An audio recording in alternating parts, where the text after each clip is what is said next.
আপনায় তাদের চাইতে আমরা 2000 বছর এগিয়ে আছি। তাদের থেকে জ্ঞান বিজ্ঞান নেন, তাদের থেকে তথ্য প্রযুক্তি নেন, তাদের থেকে অন্যান্য ভালো জিনিসগুলো নেন, কোনো অসুবিধা নেই, ইসলাম সেটা নিষেধ করে না।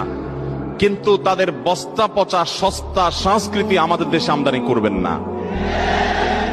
এদেশের স্বামীরা স্ত্রীদেরকে যতটা ভালোবাসে, এদেশের স্ত্রীরা স্বামীকে যতটা ভালোবাসে, আমাদের সমাজে অধপতনের এই সময়টাতেও স্বামী স্ত্রীর মধ্যে যে বোঝাপড়া আছে, যতটা দাম্পত্য জীবনের সুখ এবং ভালোবাসা আমরা আমাদের এই অঞ্চলে কল্পনা করতে পারি, পশ্চিমারা সেগুলো স্বপ্নেও দেখে না।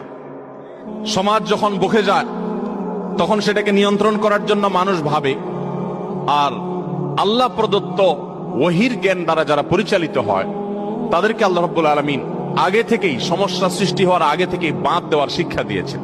নবী করিম সাল্লাল্লাহু আলাইহি সাল্লাম তার অত্যন্ত স্নেহের একজন তরুণ সাহাবী আলী রাদিয়াল্লাহু তাআলা আনহুকে বলেছিলেন, ইয়া আলী লা তুতবি'ন নাযরাতান নাযরাহ, তুমি কোন অপাত্রে যে নারীর প্রতি দৃষ্টিপাত করা তোমার জন্য হারাম করা হয়েছে, তোমার কল্যাণার্থে, তোমার সমাজের সুস্থ স্বাভাবিক বিকাশের স্বার্থে যে নারীর দিকে তোমাকে, তার সৌন্দর্য তোমাকে অবলোকন করতে নিষেধ করা হয়েছে, তুমি ইচ্ছাপূর্বক ভাবে তার দিকে তাকাবে না, এবং যদি প্রথম দৃষ্টি তোমার পড়ে যায় দ্রুততার সাথে নিজেকে সংযত করে নিবে, কারণ এটি তোমার জন্য হালাল নয়।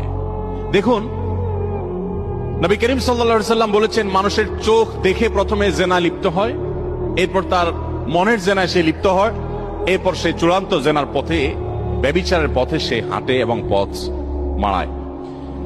এভাবে নবী করিম সাল্লাল্লাহু আলাইহি সাল্লাম তারুণ্যের চরিত্রকে হেফাজত করার কথা বলেছেন। তিনি যুবকদেরকে লক্ষ্য করে বলেছেন, ইয়া মাশারাশ শাবাব, হে তরুণ সম্প্রদায়েরা, মান ইসতাতা মিনকুমুল বাআতা ফালইয়াতাযাওয়াজ, তোমাদের চরিত্রকে হেফাজত করবার জন্য, তোমাদের চরিত্রকে সংরক্ষণ করবার জন্য, কালিমা থেকে মুক্ত রাখবার জন্য তোমাদের যাদের সাধ্য সামর্থ্য আছে তারা যেন বিবাহ শাদী করে।